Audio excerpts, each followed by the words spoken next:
Hello, everyone, and welcome to another episode of Couch Sessions Podcast. As always, I am Nat DeKine, your host, and so excited to be back with another episode. I have a very special friend, and I say friend because he is my friend. And we have just developed quite a not so abnormal relationship because the pandemic taught us a lot about computers and being able to connect with people, especially people on the other side of the planet. But I'm really excited because I have my friend here, Debjit Kundu. I say hi, Debjit. Hello, everyone. So excited and glad to be part of this podcast. I've been watching it on the background and I've been waiting to be part of it and have this chat with you, Nat. Thank you Yes, for bringing me here. I'm excited, Debjit. I've just really been looking forward to this, and I'm glad that it's actually happening because I think we started talking about it last year. We did. We started talking about it last year, and life and circumstances, life be life, and we're like, when it's time, it'll happen. Yes. Debjit, will you please tell the people watching and the people who will be listening where you are? Where I am physically is I'm from India, from Hmm. the city of Kolkata. So, yeah, in a small town called Dankuni. That's where I live, Yes. Lovely that we have technology to connect with people all isn't over the it? world. Yes. So, yes, he is in India, you guys. And what time is it in India? It's 6:38 p.m. right now as we speak. Wow. Yep. Isn't that amazing how you can be in a completely different side of the planet and it's like daytime and nighttime? I think that's so cool. And it takes a serious bit of coordinating to make sure it's not too late or too early when you're So recording a podcast. So true, so true. It is fascinating. I'm thinking like it's the same sun that we are Hmm. seeing, except it's in a different location in the sky for two of us. Yes, yes, absolutely. Debjit, I'm gonna read a little bit about you personally, and then I'm gonna just kind of give people a window into how we met, and then we'll get to chatting. How about that? Absolutely. All right. Yeah. So, Debjit's organization is called Wizard Consciousness. He's the founder of it, and he is a spiritual teacher and guidance space. I'm sorry, he's a spiritual guidance teacher that holds a guidance space centered on restoring inner harmony and clarity. After moving through a decade long dark night of the soul, he came to recognize that much of his human suffering arises not from external circumstances, but from the subtle inner disharmony often experienced as overthinking, emotional reactivity, or a quiet sense that something feels off. OMG, Debjet. That part. All right. His work gently guides individuals back into coherence, where the mind settles, clarity emerges, and inner guidance becomes accessible again. Debjit's approach is calm, experiential, and rooted in direct awareness rather than belief systems. That part. Oh my gosh. In his free time, he enjoys playing the guitar, which you are very good at, listening to expressive music, spending time in quiet, natural environments, and engaging in conversations that invite depth and reflection. Again, Debjit, welcome to the show. The last part is exactly where we are at. Conversations that invite Yes. depth, isn't it? Yes, yes. I was like, that's exactly where we are and kind of how we met. And so I have to do this. I'm gonna have to give Tam Dillon a shout out for creating Critical Mass. And Critical Yes. Mass is a worldwide collective of healers, spiritual teachers, guides, you name it. And she had this beautiful idea to create this space for all of us that are in the healing arts and the spiritual spaces. And Debjet, that's how we met. And Debjit just, he didn't know me from Adam. He just seen a picture and a profile, like social media. And that's pretty much what it is. It's like social media for healers and spiritual teachers. Um, and he sent me a message, and we connected. And then I think we connected on social media. And then, On Critical Mass's website, I sent you yeah, the first message. right. We Yeah. did that first, and then we connected outside of Critical Mass on social media. Yeah. And do you believe that's been almost a year ago? I cannot. It does not feel like a year ago. It's insane. Me and Tammy were just talking about that. Like how is that? It has been like 1 year or more than Yes. 1 year. It doesn't make sense. Yeah. Time is It just flying. time is really, it is not playing at all. It's like, okay, we're gonna just speed this up. Yeah, a year ago. And then, we had a couple conversations about things, and then I think the real when things really started to we engage each other a lot more is through the writing group. I have a writing group that's virtual every Monday on Zoom at 9, and like I started that group. People are like, "Oh, it's really cool you started a writing group for, everybody to come." I said, "No, I started it for me to keep me accountable so I can get that damn book done." That's why I started it. And now we're coming up on a year of that. A year of that. And Debjit, for a long time, it was just you and me. Isn't that interesting? And I feel It like is. in that space, because there were other people, and life change, people fall off, people pivot, they have other projects and things.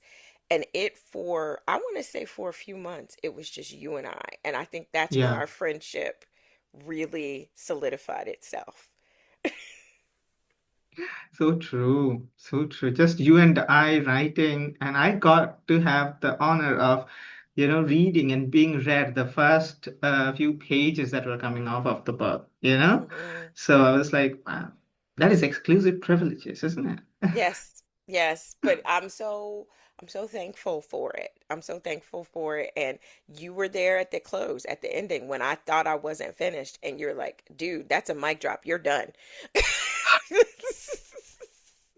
I remember that moment. I mean, I did not take it that seriously you would take what I just said. Because to me, it felt like an ending. And then Hmm. you're like, oh, it is an ending. I'm like, oh, really? I was like, okay. Yes. I mean, like, yeah, that was a profound moment. Like, yeah. Yes. And thank you for coming along that journey with me, and hearing little excerpts of things that made it into the book. It was just wonderful.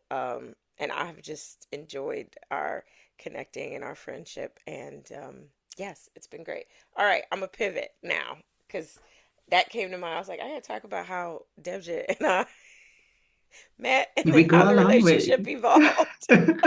Right. um, Debjit, oh, I remember there was a seminar that you did, and I came to that. You were hosting that with another practitioner, and Yes. I popped into that. And I've always noticed, especially even more so lately, Debjit, with your work, you are a deep thinker, as you talk about in your bio, but you have a way to getting to the core of a thing with an emotion, and you do that so well in your writings. You do it so well in the content you put out on social media, the content you put out on YouTube. I want to talk about like that dark dark night of the soul era, because I know this isn't always the case, but I feel like for those of us who do the work that you and I do, Mhm. there's this pivotal moment in our life that's the catalyst for the things to begin to surface. I would love for you to talk a little bit about that. The Dark Night of the Soul has been the main thing, and I keep coming back to that, even in my newsletters and videos, you have noticed. And thanks for asking me about this, because the Dark Night of the Soul was a very elongated period of dismantling, Mhm. and crisis in my life. It was raging on for more than 10 years. Now, I have to mention that I had been spiritually seeking, since I was a child. Mhm. But what I call the dark night of the soul, for those of you who are watching, who are not maybe that acquainted with the term, is a moment where a person goes through a very clear dismantling of their belief systems, their perceptions of life, and their own identity itself. Oh gosh, I'm sorry. It's so true though. I felt that in my body. I'm sorry, y'all. I get excited when we talk about this stuff. Makes sense. It makes sense. It makes sense, because you feel the reality of your own experience connecting with what I just shared. It's a shared experience resonating, Yes. right? So as you can feel, like when your own belief systems, your own identity is in question, your own perception of life is in question, Mhm. what do you stand on? Mhm. Like you do not have a solid rock to stand on and live your life. So you Right. are like, you feel very much akin to somebody standing on a very flimsy rock in over an ocean. Once it gives away, you're straight into the ocean. So it's a very disorienting, crisis filled stage in our soul's journey. And I was in that kind of darkness for about 10 years. Even though I was spiritually seeking before, that kind of intensity did not arrive. And only at the end of 2020, when a moment came in the beginning of 2020, I remember where I used to be a productivity coach in 2019, and I was focusing on that business. I was like, this is going to be my financial thing. And I was getting clients and stuff. And suddenly the dark night of the soul became so on my face. My inner guidance, my entire body resisted any external activity. And I had to make the very difficult decision to leave everything and just experience what is going through me Mhm. directly. So I had to pause the business. So there was a lot of uncertainty going on at that time in my life, financially and life wise, of course, because what is going to happen to me? Is this going to kill me? Is this going to be the end of me? What is going to happen? No idea. All I knew that my intuition on whatever I felt at that moment was my intuition, because I did not have a clear idea what it was. I felt that there's something that is guiding me through this darkness, and I don't understand what that is. It does Mhm. not make sense, but it tells me, don't do this, do that, you know? And I listened. I'm like, what? Nothing works. Why not just listen to what this is, And I remembered that I listened, and I would meditate, and I would go through the hellish suffering that was going through with what, many people would call ascension symptoms, pain in my third eye, entire body going through Mm. shakes, my nervous system, Oh going yeah. crazy, Yes. extreme exhaustion in my body, like throughout the day I'm sleeping, that sort of a thing. And finally, in 2020, mid 2020, I had this moment where I felt like, I'm at my wit's end. I fought long and hard enough for many, many years. And I literally do not have anything left to fight with. I've Mm. exhausted all my weapons intellectually as well as physically. And that moment came when I felt like, what? There's no point. I just want to experience a moment of peace in my life. A moment, that's all I Mhm. want. Right. At Right. that moment, I remember that I was lying in my bed, and this voice that I'd been hearing at the very back of my mind, which was going on for about a week, it started coming. It was saying like, relax, relax, relax. And I was like, is that what I'm supposed to do? I'm supposed to relax, like, give up on my life and just relax. What's going to Right. happen to my life? Like surrender. That's all you're saying. That's what What's I going to was thinking. happen? Mhm. And because I was the kind of person who wanted to figure life out. I thought there's going to be a formula, there's a mantra, there's an affirmation or something that will lock in. I'll have full control of my life. And this was saying, let go and relax. I'm like, dude, this is madness. You're asking me to jump the boat, like, and that is the end. That is the Right? end of the whole fight. But there was no point. The dark night of the soul was cornering me to that moment, Mm, and it had me beaten down. I thought, like, you know what? Nothing's left. Let's give up. And I gave up. The moment I gave up, suddenly the entire suffering, and this was a very physical experience, entire suffering went away in a moment. And I felt so light. I felt like chains are taken out of me. wow. And I felt like if there is any word to experience heaven, that was it. I experienced Yes. heaven on planet Earth. Although my external life situations, my financial life, personal life, health, exactly they were exactly where they were at. Nothing changed. Yes. Internally, I was completely free. Mm, yeah. And long story short, after that, what happened was like next 6 months, just tuned in and I tuned into this inner guidance which got me to that point, and I trusted that it was going to show me what I was supposed to do next because I had no clue what I was going to do. I just trusted the voice, and after what seemed like 3 to 5 months, it started telling me, you have to share what you have learned. You Mm, have to share with the world about inner harmony. I was like, who is going to want to learn about inner harmony? It's like the most mm. boring thing in the world, isn't it? You made matter. But Oh my that's goodness. how Wizard Consciousness started. So now I teach people how to come back to inner harmony and inner alignment. So Yes. yeah. And it's so beautiful. It's like what you're describing is pure chaos.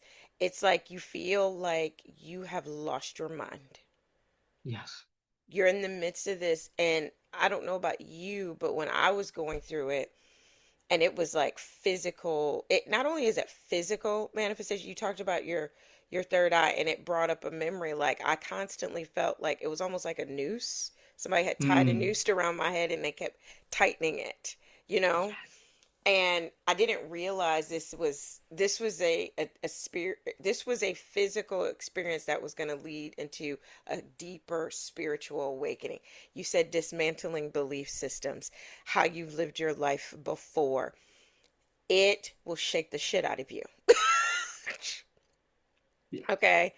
And I will say that there is something that you said that is so profound and so relatable. And anybody else that watches this or listens to this that has navigated through any type of dark night of the soul, illness, whatever, you said one word: surrender to it.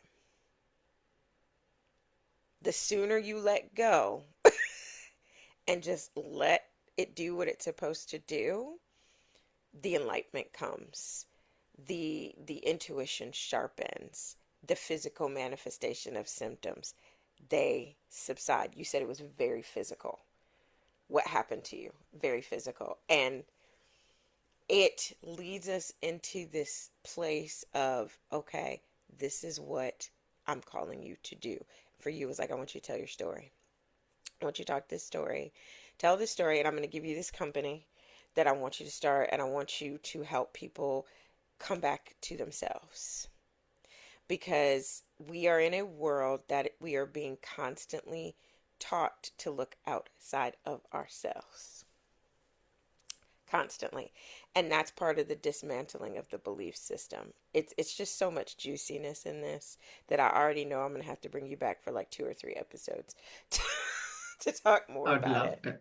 Yes, it's so powerful. Okay, so at that time, I know you said you were seeking some spiritual enlightenment. Were you already coaching, or did the coaching business come as a result of the dark night of the soul? Okay, I was coaching, but it had nothing to do with spirituality. I was a Okay. productivity coach for entrepreneurs. You did say that. You did say that. The Yeah. productivity coach, which is, it didn't register when you said it. I was like, oh, okay. I don't Yeah. remember him saying that before. Okay. So please talk about how it led into the coaching that you do now. Yeah, there's so many aspects of it that comes back to the coaching. I don't want to go to all of it. It'll make this podcast very long. Mm-hmm. But from my earlier experience, like I was saying that, when I was a child, I had like a lot of existential questions. I really wanted to know the meaning of life. I did not want it, the dark night of the soul. I was like, I'm happy, man. Give me the meaning of life. I'm happy. Don't give me the dark night of the soul. And I did not have the clue to understand deeper meanings of the life. You have to go through the dark night of the soul. Basically, the universe was like, this is what you're asking for. Yeah, you do. Mm-hmm. I was like, I don't know, you know. Mm-hmm. So I remember that earlier journey of mine had like when I was like 18, 19. It might feel a little bit disconnected, but it'll connect. I was very much about wanting to be a virtuoso guitar player. I wanted to be a musician, and I was very clear that I want to be something of like a rock star. No kidding about it. I was very serious. I used Mm. to practice like 5, 6 hours a day. But then, like, I wanted to express myself on the guitar in a certain, virtuosity that was not just happening no matter how much I practice. And I tried like giving serious 4 years of my life to the guitar and didn't happen. And it made me go crazy. I was like, why did the universe give me such a strong passion for music and guitar? And it still did not give me the skills or the know-how to actually get there. I wanted to improvise freely and just play what my mind hears. It was not happen. So I remember there was a point when I was like, you know what? Probably it's not going to happen. Let's follow the next passion, which around when I was like 24, 25, I was starting out of my bachelor's and moving towards MBA, and entrepreneurship became like a very big thing. And I was like, Mm. wow, my soul resonates with entrepreneurship. A lot of spiritual people and healers would know that they resonate with entrepreneurship. Oh, yes, we Something do. it has to do with freedom. Yes, we do. We love being entrepreneurs. Yeah, and we do not like to be, under like very rigid controlled system. We want Mm. to be on our own because our freedom matters, Yes, so yes. much to us. I did not know all of that. All I knew that entrepreneurship, this word resonates, being my own boss, doing my own thing, bringing my own value, that just super resonates. So after my master's, I did not go for a placement, did not take a job, started many businesses. Only during the end of my dark night of the soul, these two things would connect. Number one thing would happen, like I said, like, when I was going through the dark night of the soul in 2019, when I was reaching the crescendo of it, I was suffering a lot.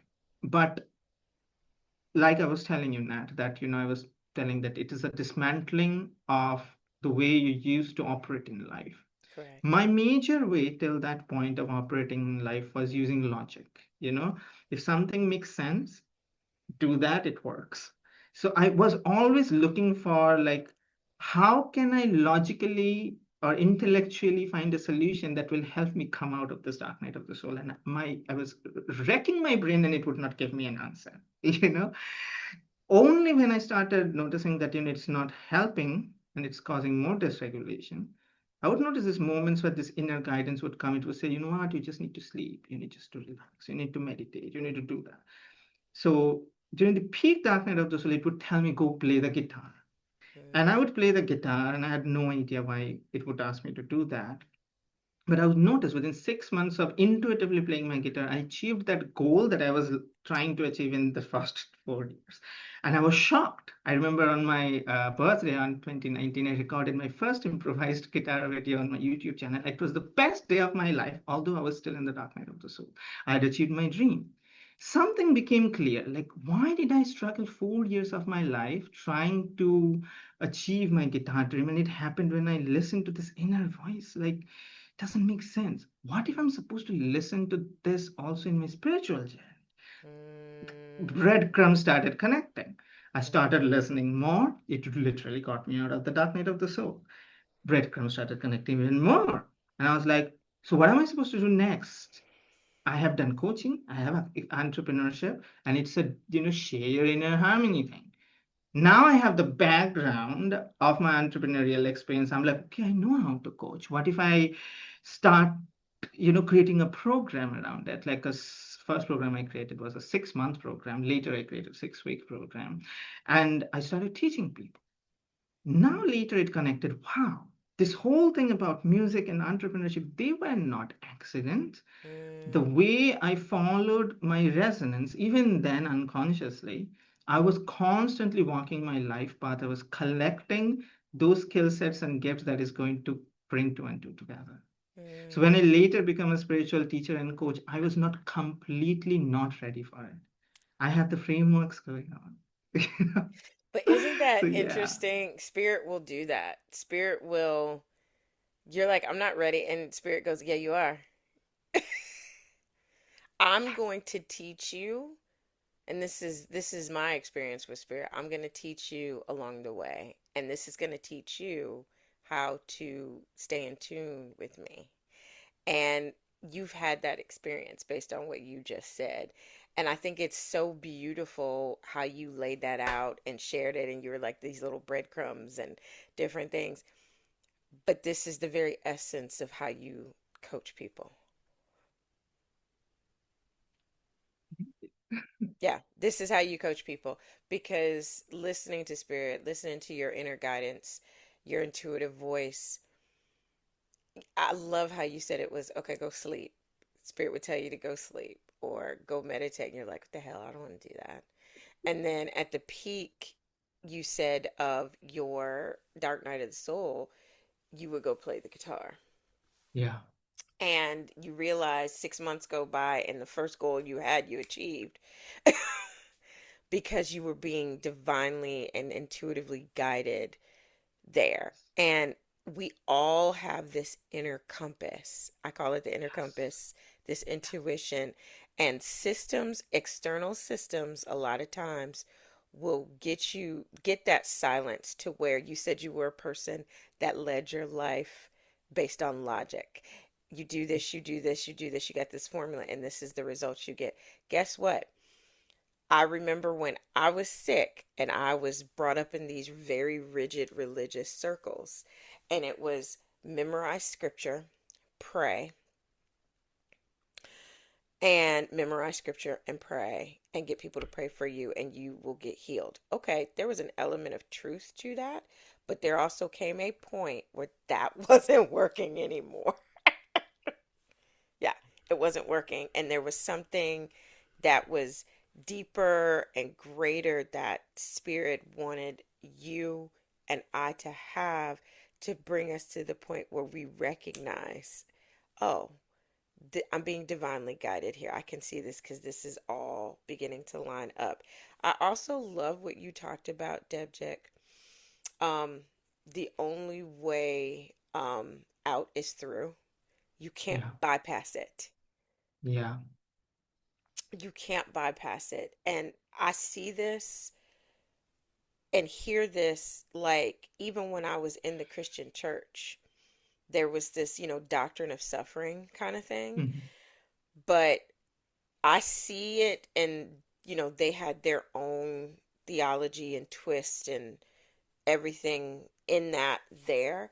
But I also am seeing it as somebody who's more of a spiritualist to where mhm. it's the same thing, just different language, but it's all to transform you. And there's Absolutely. layers. There's layers to it. Um, it's layers to it, and I think that we have to get uncomfortable with being uncomfortable because there was, an element of suffering that you went through with the dark night of the Mm, soul. That yes. there's there's teachings unfortunately out there that if you go through something like that, it's because you did something wrong. That's not the No, case. no. Okay, that is not the case. I'm gonna go kind of way off a little bit, but you'll understand where I'm gonna come back to in just a second. Mm, So in the Bible, Job, there's a story of Job, and in Job, he lost all his kids, he lost his livestock, he lost everything, and it all happened super fast, right? And so here's this man who is in this deep mourning and grief because he was wealthy, he lost his wealth, he had this beautiful family, gone, killed in an instant. And then he was contracted leprosy. And so he's cleaning his body with a potsherd. A potsherd is a broken piece of clay, if you are familiar with that. And so he's going through all of this in the beginning, people had compassion and they were moved with love and compassion for him. And then when things didn't begin to turn around on their timing, that's when the accusations begin to fly. What did you do? What did you do? What did you do? What did you do? Where did you disobey God? Right? And everybody comes to the end of the story of Job and they're always like, well, yeah, then he was blessed like double. He got double the livestock. He got double the children. He got this and he got that. And I always looked at that and I thought, but I want to talk about the making of Job because the making of Job was when he was cleaning his skin with the potsherd. The making of Mm. Job was when his friends started to accuse him of doing something wrong to bring this upon himself, when his wife started talking crazy. I'm going to pivot back to what I'm saying. When you went through your dark night of the soul, were there relationships and people that removed themselves from you because the suffering was too great and they didn't understand what was happening to you? Well, honestly speaking, when it comes to that, my journey, I have not experienced much of that, honestly speaking, Okay, okay. because when it came to people, I always was very much on the introvert side. So I always hang Ah, out with very few people, uh-huh. two, three friends at Yes, max, who I absolutely connect with. gotcha. There was one friend who was very much spiritual, and there was other friends they were not, but they were kind human beings. So, Good. like my radar probably was already about like if I saw somebody who was not genuinely kind and empathic, they are not going to get in my circle at all. So much of those things probably I had avoided when it comes to any other person, whom did I experience that? Majorly, no, because most people didn't have a clue. Most of my dark night of the soul, like when I was doing college and everything, I remember I was in immense suffering, but I had to navigate through life. I Sometimes I get you. would feel like maybe I'm going to faint or something, but I was still Hmm. navigating, but nobody knew. It was a secret that I had to keep because nobody would understand anyways. Gotcha. And I think like part of it is the reason is because everybody's dark night of the soul is different depending on their thematic. Yes, Their lessons are different. yes, Somebody who gets a major health situation, their lessons become very visible. You yes, see, yes, mine were invisible, you know. yes. So when you mentioned the whole thing about Joe and the leprosy thing, I'm like, wow. For some, if I had a leprosy, people would have the similar Right, reaction. I right. just didn't get to have that kind of thematic, you And know? that is why I Yeah, asked you that because I was thinking everybody's experience with this is going to look so much different. That's why I was like, did you have any of this? I know this mm, happened. This mine was very visible. yes, It was very visible, but I had something invisible happening to my body. So people would see me and they could see something was wrong. You lose 100 pounds. People are going to be like, what's going on? But in your case, because your experience was just so personal and you were navigating through it in such a different way, you didn't have those external battles like that. Yours was just within your space and within you. And I yes, wanted you to, I kind of already knew the answer, but I wanted you to talk about the differences in both because the dark night of the soul could be so different. And you think about the story of Job, yeah, like before the leprosy and everything like that, the dark night of soul was everything he lost. There wasn't anything mm, going on with him physically yet. And that's a yes, completely different type of, experience outside of you and I before so the true. leprosy came. So it looks everybody's, you said it so perfectly, everybody's experience is so different, but the bottom line, it's leading to some sort of transformation, a deepening of intuition, of the compass within. um Yeah, Now, I do have another question. What are some things that maybe you hadn't experienced, maybe some profound things, maybe like one that you can think of since having gone through this coaching in the way that you coach now? Is there something in particular that you learned that was extremely transformative? With the coaching experience specifically Either with the after it came. coaching or with like coming out of this and being on the other side of this. Hmm. What was this one thing that you can think of that was like, wow, I navigated this differently before and now I can see it this way? Wow, that's a good question because if you have noticed, all that I had been saying, the dark night of the soul, it was coming towards that one point, which was you surrender to the, this divine force that wants to do things, and you just don't allow it to do things. You want to do things your way. For me, I was like, I want to do it this way, and it was like, no, there are better ways of doing things, you know, and this was such a difficult thing for me. I was like, there's Mm, just this intellect. What else is there? right, right. And there is like, no, there are higher levels of intellect, which is operating Yes, this body, which is operating all the things in the universe. There are deeper levels of intelligence, life's intelligence, you call it universe's intelligence or the divine intelligence. It is very yes. much there. It's undeniable. And yet, although I logically understood that, coming to terms with it and living in alignment with it, which means embodying it, was a Mm, whole different thing, which was what my dark night of the soul. It broke me to that point where I shattered open. I'm like, there is no other way but to actually listen to what this intelligence has to say.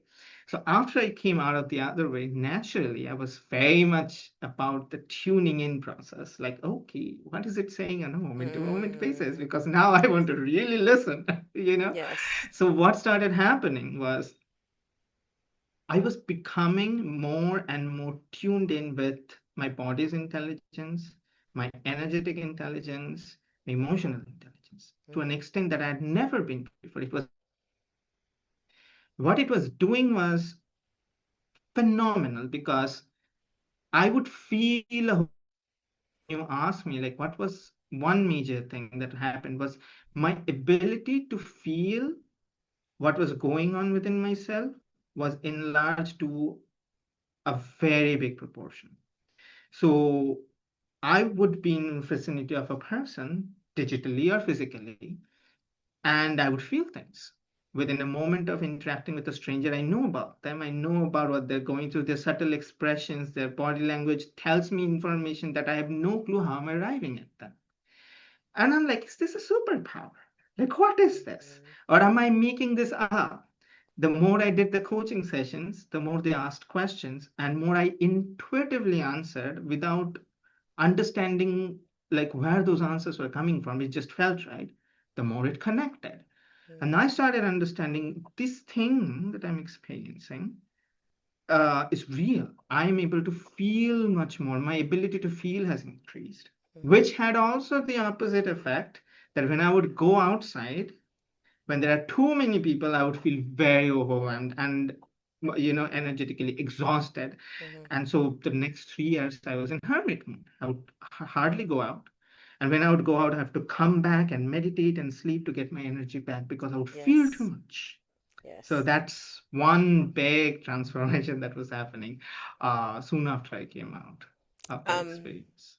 I love that. I love that. And it made me think of something you said in the beginning about your childhood. And even in your childhood, there was a seeking part of you, but I think that that empathic, energetic presence was already there. And then you took like a supercharged battery and just electrified it.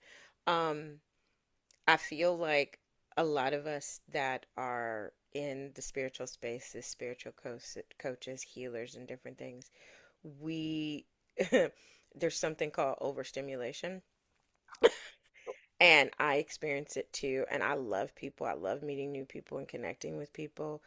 But even in that space, we can get overstimulated, and I feel like um, we can feel things, we can sense things. Um, Working with energy, you can tell in the first few seconds if something is going on. And you've even expressed that with me when we've gotten like on the call for the writers group or whatever, and you're like, I could just feel that you were kind of tired that day. I'm like, I was. This is what was going on. um, I think that it is a superpower. I think that going through the dark night of the soul. I can't talk today. Um, it heightens it.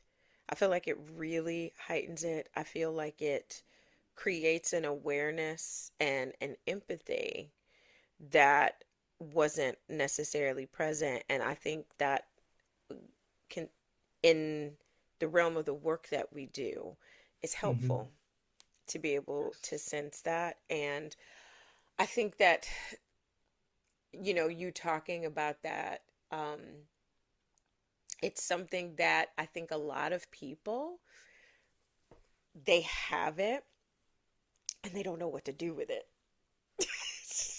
Yeah, yeah. They don't always know what to do with it. And that is, I feel like we're many of us, we come in and we're like, okay, this is here and it's been here and this is nothing to be afraid of. You don't have to second guess. This is a compass and a guide. You said this divine intuitive presence that is trying to give you clarity on something, and you just have to be willing to allow it. Um, and it doesn't steer you wrong. And it's okay. Like, if you have a moment and you don't get it right, oh my gosh, you're not going to go into a spiritual abyss. Okay, it's nothing's gonna happen to you. It's just gonna be another lesson that you learn. Um, Debjit, what is next for you? Wow. Yeah, I'm gonna Would ask you a like to direct hear? question. What is next for me? Spiritually speaking, life-wise? Everything. What's next? Spiritual speaking. Hmm. I know that you are also a writer. I love your newsletters. Thank you. We're gonna put access to that because you Thank you. write with a vulnerability and an authenticity and a rawness that people need to see. Thank you. You're I welcome. appreciate it. You're welcome. So no, what's next? Well, I don't what know. do you want to share that's next? Hmm. Okay, to that question, I would all, and I think like I have to say I don't know because I never knew. After I came out of 2020, I asked many times.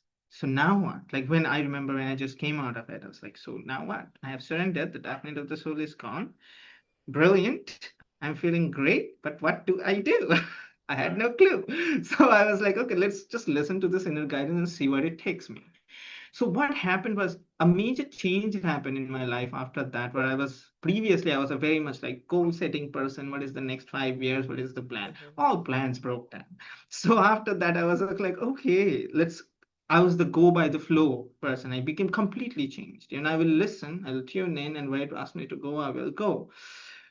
But it has been 5 years now from 2020 that I've been a spiritual teacher and coach. And right now is something that I can share because I still don't know where I'm going. Because there is a thematic that is happening in the last 6 months or so that this year has started. And it seems I am being asked to become a more grounded version of myself. Because when I came out of the 2020, I was very much higher chakra regions, trying to stay high vibrational, trying to pivot to this new reality, the new higher intelligence that I've got. And, so it was all about trying to, be the new version that I've just tapped into. Right now, I'm being asked to go back a little the foundational side of things, structural sides of things, more masculine side of things. Because last 5 years I've been more on the feminine side of things, being flowing, intuitive, Hmm. guided by this thing, and that is fantastic. Because that is exactly what I needed to be to integrate the new version. Right now, it's asking, like, in order to hold my creativity and in order to hold my spiritual self, my expressions, I need some structures around it so that I can also feel safe. Because the last 5 years, although they were extremely expanding, they were also the most unsettled, the most uncertain, and not so safe aspect of my life. I became a new version, but I did not have the strong ground underneath my feet where I would feel like, I feel safe in this physical reality. I feel safe in my spiritual reality, but I don't feel safe in my physical reality. That's how it has been the last 5 years. So this year, I'm working on my physical reality more because I'm like, in order to hold space for my spiritual self, the body needs to be safe. So you and I know how much nervous system regulation, capacity, space, we both have been talking about because we are realizing that this physical body matters. Mm-hmm. This holds that energy, but this one we Yes. need to take care of. Similarly, in my life is also I'm trying to do that. I'm trying to create stable foundations so that it can support my inner regulation. So current thematic is about inner regulation. It's about balancing the masculine and the feminine within me so that I can support this beautiful energy that I hold within myself so that I can deliver consistently to Mm-hmm. the world without falling apart. So Yes. that is what is happening. And hopefully, the future is more grounded, more safe place from where I can serve the world. Yes. That's beautiful. And it's so important. Um, we do talk a lot about nervous system regulation and resting, having some idle time so that you can balance the yin and the yang, the masculine and the Yes. feminine. Is super super important. So I I'm looking forward to watching that. Me too. Me Yes, too. yes. So Debjit, we're gonna get ready to land. Do you believe it's been almost an hour? It has been. It has been. Can you believe that? Yes, very fast, very good. If there was any type of enlightenment or encouragement that you could offer someone who has been mirroring a similar journey to you, but maybe not exactly, what would you say to them? Hmm. What I've noticed is that most of the cause of our suffering, it could be any suffering, emotional, relationship, financial, health, spiritual, it has to do with us internally resisting the present moment experience. The present moment experience happens, and we say, like, I do not like it. That does not change the present moment experience, that actually creates the suffering. You see? Mm-hmm. So I do not tell you that you do not try to change your outside world. If you're in a bad relationship, definitely work towards moving to a better relationship. If you're in a struggling health situation, improve on your health. But the inner reality, the present moment experience as it is right now, is something that you cannot battle with. It's like fighting with yourself. This is already there. If you are suffering, if there is disharmony, it has happened already. There's only one thing that dissolves that disharmony, which is allowing it to happen, Mm-hmm. allowing yourself to fully experience the present moment, this disharmony, as it is, like it is a gift, because it is a gift. Mm-hmm. This present moment, if it is a certain way, it is happening not by accident, but happening because there is a lesson to be learned from it. There are no accidents. If you allow yourself the willingness to embrace this present moment is going to show you exactly what was stuck, and it will show you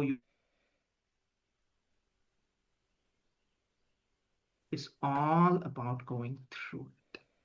Mm-hmm. So that's what I would like to say. So beautiful. I love it. I love it. Thank you. I really appreciate you taking time away from having dinner and coming to spend time and talk with me. I always love to see what you're going to eat for dinner. But Oh, seriously, I love just having conversation with you, Debjit, and I have really come to enjoy our friendship and the conversations and the realness and the rawness of vulnerability that we share as we move along in our journey and the evolutions of what we're learning and who we're becoming. It's quite a ride. It's exciting. So, and I can't wait to see you come to the US because I know that is a big dream of yours. Yeah, I do. I have so many friends now out there. I have to be there. I mean, like, it's now there is no question about No, there's not. There's not. And you will. And you will. Well, everybody, I am going to put Debjit's social media everywhere that you can find him. I really encourage you to sign up for his newsletter. It's profound and just it's really a privilege to be in writing group with him and watch the evolution of these letters appear. And when he reads, it's like mic drop and like, oh shit, and oh wow, I can relate to that. So that will be there for you. Uh, Thank you again, Debjit, for coming on the show. Thank you for Always a inviting me. pleasure. Always a pleasure. And you guys, we will see you again soon. Do not forget, your life has purpose. You are on this planet for a reason. People need to know that you are here, and people need to hear from you. We will see you guys soon. Take care.